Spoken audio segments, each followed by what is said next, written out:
अस्सलामुअलैकुम वरहमतुल्लाहि वबरकातुहू। अऊज़ु बिल्लाहि मिनश्शैतानिर्रजीम। बिस्मिल्लाहिर्रहमानिर्रहीम। रब्बि ज़िदनी इल्मा। आज हम नूरानी क़ायदे में से तख्ती नंबर 21 लेते हैं। हुर्फ़े मुक़त्तआत। हुर्फ़े मुक़त्तआत को अलग अलग पढ़ा जाता है। इनके मायने किसी को नहीं मालूम। अल्लाह तबारक ताला जन्नत में दाखिल होने के बाद इसके मायने बताएंगे इंशाअल्लाह। अल्लाह तबारक ताला हमें भी जन्नत फ़िरदौस में दाखिल अता फ़रमा ताकि हम इसके मायने जान सके। आमीन या रब्बुल आलमीन। अब हम सबक पढ़ते हैं। हुर्फ़े मुक़त्तआत किस तरह पढ़ेंगे इसे? अलिफ लाम मीम।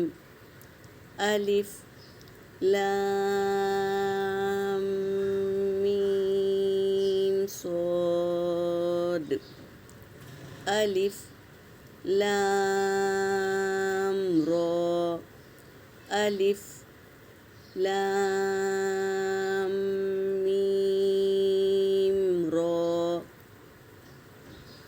काफ हा या ऐन स्वाद।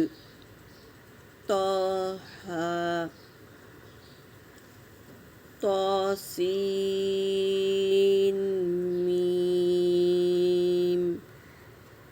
तौसीन यासीन सोद। हामीम ऐन सीन क़ाफ। क़ाफ नून। इस तरह खींचकर पढ़ेंगे इंशाअल्लाह।